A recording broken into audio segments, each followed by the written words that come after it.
हम शिक्षा व्यवस्था के खिलाफ हैं, भले ही मामला किसी भी राज्य का हो।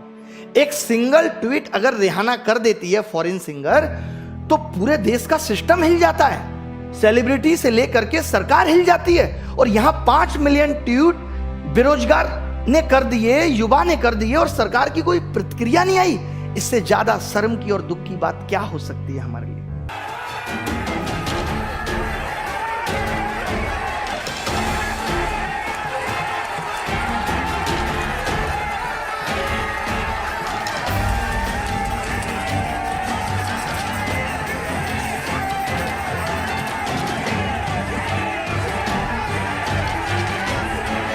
बताना उन लोगों को जो ये कहते हैं कि मोदी जी कहीं गलत नहीं, कि ये कितना गलत था कि अगर 5 मिलियन लोग ट्वीट कर रहे हैं तो क्या सब गलत हो गए? तब तो उन सारे लोगों ने जिन्होंने वोट आपको दिया था वो भी गलत थे, और आपको चुना ये भी उनकी गलती थी, और आप खुद गलत। अप्रिशिएट करने में हम पीछे नहीं रहे। स्वच्छ भारत अभियान हमेशा सपोर्ट किया, लेकिन अब स्वच्छ भारत अभियान के साथ बेरोजगारी की समस्या का भी हल निकालने की आवश्यकता है। जब तक इस देश में, किसी भी देश में, अगर नागरिक को उसकी योग्यता के अनुसार काम नहीं मिलेगा, वो देश कभी स्वच्छ सुंदर देश हो ही नहीं सकता, असंभव है। पहले आपने वादा किया, वोट लिया, धोखा दिया, बेरोजगार बना के हमें छोड़ दिया, इसलिए लेके आए थे आपको।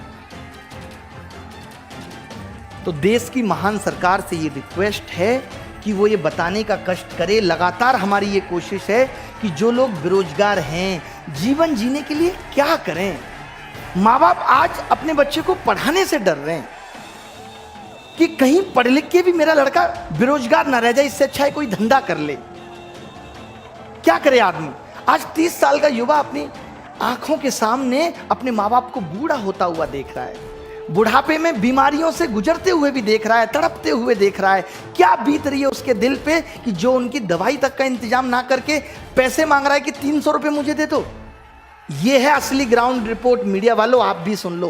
वो कौन सा न्यूज चैनल है, जी न्यूज, वो दिखा रहा है जहां 20,000 30,000 ट्वीट हुए उसको तो हाईलाइट करके दिखा रहा है, और जहां 5 मिलियन ट्वीट हुए वहां बोलने को तैयार नहीं है ये जी न्यूज। ये मीडिया का स्तर है। देखना, अब तुम इन आंखों के सामने देखना, इस दिल से लाखों लोगों के दिल से बद्दुआ निकल रही है।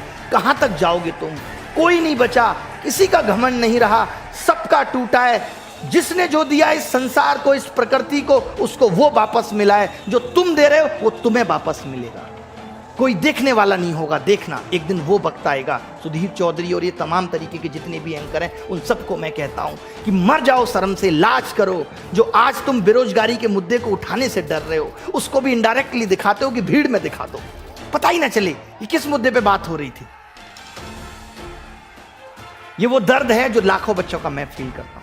आपको देखा होगा 4 दिन 5 दिन से हम ये चीज चला रहे हैं, लगातार लोगों को ये दिखाने की कोशिश कर रहे हैं कि सच्चाई क्या है, क्योंकि मीडिया ने ये दिखाना बंद कर दिया है। मीडिया ने लोगों का दर्द बताना बंद कर दिया है। लोग किस हाल से बेहाल हैं, परेशान हैं, ये बताना बंद कर दिया है। हमारी जिम्मेदारी बनती है, शिक्षित समाज की जिम्मेदारी बनती है कि लोगों की समस्याओं को सरकार तक पहुंचाए, और कोशिश कर भी रहे हैं, और वो कोशिश सफल भी हो रही है कि सरकार तक पहुंच रही है। बट तब क्या करें जब सरकार की मंशा ही नहीं है उसको ठीक करना। लेकिन हिम्मत नहीं हारनी। मैं हमेशा कहता हूं, कोशिश करके देखिए, यहाँ खुदा मिल जाता है, ये तो नौकरी है। कौन कहता है कि उसका पता ही नहीं है? ढूंढने की हद तक कोई गया ही नहीं, उस हद तक जाना है। अभी तो हम सरकार से सिर्फ विनती कर रहे हैं, रिक्वेस्ट कर रहे हैं कि 25 तारीख को सुबह 11 बजे हमारा ट्विटर कैंपेन है। आपको मालूम होगा कि इनकी IT सेल ने आज कोई भी हमारा हैशटैग ट्रेंड नहीं किया, तो इनकी रिपोर्टिंग इतनी ज़्यादा है कि इतना ज़्यादा रिपोर्ट कर रहे हैं। आप भी करो, आप क्यों पीछे हो? आप इन मीडिया चैनल्स को रिपोर्ट करो, इनको डिसलाइक करो, मोदी जी के चैनल को रिपोर्ट करो। जितने भी ये लोग जो हमारे लिए घातक बन रहे हैं और हमारी बात को नहीं सुन रहे, आप भी इनको रिपोर्ट करो। हर जगह लिखो मैं हूँ बेरोजगार, नाम के आगे बेरोजगार लगाओ। कभी तो ये सुधरेंगे, कभी तो इनका दिल पिघलेगा, मजबूरी में पिघलेगा, क्योंकि जब तक ये कोई काम नहीं करेंगे, जब तक इनका किसी में फायदा या नुकसान नहीं है। जब इनको लगेगा कि ये युवा नुकसान पहुंचा रहा है, तब ये सोचेंगे, तब ये उस पर काम करने की कोशिश करेंगे। तो कल सुबह 25 तारीख को 11 बजे हैशटैग मोदी जॉब दो, मोदी_जॉब दो हमने चेंज किया है रोजगार दो से, क्योंकि रोजगार में तो ये भी कह रहे हैं कि पकौड़ा भी रोजगार है, बट वो रोजगार भी है और जॉब का मतलब नौकरी से है कि पढ़ा लिखा युवा मांग रहा है कि जॉब दो। तो दोनों हैशटैग चलाने हैं, #Modi_job_2, #Modi_बेरोजगार_2, रोजगार_2 दोनों चलाने हैं, आपको डिस्क्रिप्शन में भी मिल जाएंगे।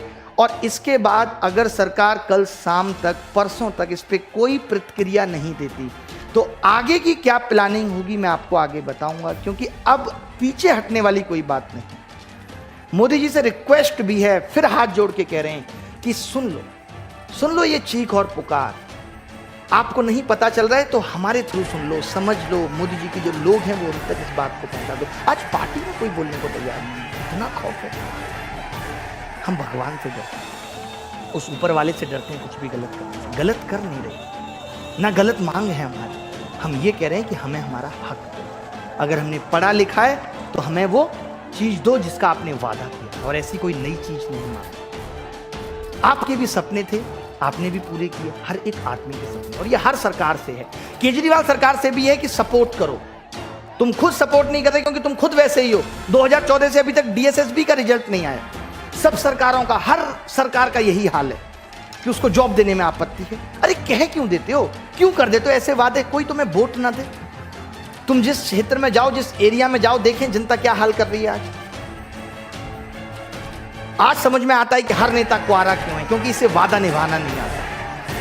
आज समझ में आता है कि हर नेता क्वारा क्यों है, क्योंकि इसे वादा निभाना नहीं आता। तो आगे की क्या प्लानिंग होगी आपके साथ शेयर कर दी जाएगी। मेरे साथ क्या चल रहा है ये भी एक दिन आके शेयर किया जाएगा जब चीजें हद से ज्यादा बढ़ेंगी। अगर मैं फिर कहता हूं कि आगे आने वाले टाइम में अगर चैनल से लाइव ना हो पाए तो समझ लीजिएगा कि कुछ ना कुछ तकलीफ जरूर है। कल भी पूरे दिन तकलीफ की वजह से वीडियो नहीं बना पाए। हर जगह जहां से भी कोशिश है कि इस बात को जितना ज़्यादा फैला सकें उतना फैलाने की कोशिश कर रहे हैं। डिस्क्रिप्शन में लिंक दिया हुआ है, कमेंट में भी एक लिंक दिया हुआ है अभिनय मैच 2 चैनल का। अगर यहाँ से लाइव नहीं हो पाया इन केस तो उस चैनल से लाइव करूँगा। उम्मीद करता हूँ कि ऐसा कुछ ना हो और मेरी आवाज़ या आप सबकी आवाज़ मेरे थ्रू सरकार तक पहुँचती रहे। पूरी कोशिश है, तन मन हर तरीके से मैं आपके साथ हूँ। मुझे कोई पॉलिटिकल लीडर नहीं बनना, मेरा स्तर पॉलिटिकल लीडर से बहुत ऊपर है। लोग एक नेता को डर के प्यार करते हैं। आज लोग ये भी कहेंगे कि नेता बनना चाह रहे हैं। नेता को लोग डर के प्यार करते हैं, मुझे लोग बिना डरे सम्मान से दिल में प्यार रखते हैं। कहीं ज़्यादा बड़ा ओहदा है मेरा किसी नेता से, तो ये मत समझिएगा कि मुझे ये बनना है। किसी भी तरीके से तोड़ लीजिए, इकोनॉमिकली से लेकर के हर तरीके से, किसी भी तरीके से तोड़ लीजिए। बस मेरा सुकून, मेरी सेटिस्फेक्शन इसी में है कि मैं ये चाहता हूँ कि अगर मैं पढ़ा रहा हूँ, आप खुद भी अगर एक दुकानदार होते तो ये समझ पाते कि जो इंसान आपके यहाँ से सब्जी लेके जा रहा है वो कभी बीमार ना पड़े, उसका जीवन अच्छा चलता रहे। जो लोग हमसे शिक्षा लेके जा रहे हैं, जिन लोगों को हम पढ़ा रहे हैं, टाइम जो अपना कीमती वो हमें दे रहे हैं, उसके बाद अगर उन्हें रोजगार ना मिले और जो रोजगार है भी वो भी गलत तरीके से गलत हाथों में चला जाए, तो इससे बड़ी बात हमारे लिए नहीं हो सकती अगर हम नहीं उसके खरीदते। मेरी सारी शिक्षक बंधुओं से भी ये रिक्वेस्ट है और आप स्टूडेंट से भी है कि अपने अपने टीचर को बोलो जो बिना मन से सपोर्ट कर रहे हैं। मैं यहाँ पे खुल के ये कहता हूँ कि अगर ऑफलाइन प्रोटेस्ट की भी जरूरत पड़ेगी तो हम करेंगे और सारे टीचर्स को साथ आना पड़ेगा। अपने सारे टीचर्स को कह दो जो डर कर छुप कर घर में बैठे हैं, शर्म करें। आज वो जो हैं उन स्टूडेंट्स की बदौलत हैं। आज उनकी रोटी भी है तो उन स्टूडेंट्स की बदौलत है जिनके साथ खड़े होने में भी उनको नानी याद आती है। जितने भी हैं मुखर्जी नगर के स्पेशली टीचर, सबसे मेरी गुजारिश भी है, रिक्वेस्ट भी है कि बच्चों के साथ आके खड़े हो। आज बच्चों को जरूरत है तो दुबको मत, छुपो मत, डरो मत। डरपोक बन के जिंदगी नहीं चलती, डर से जीवन नहीं चलता। बंद करो भाई।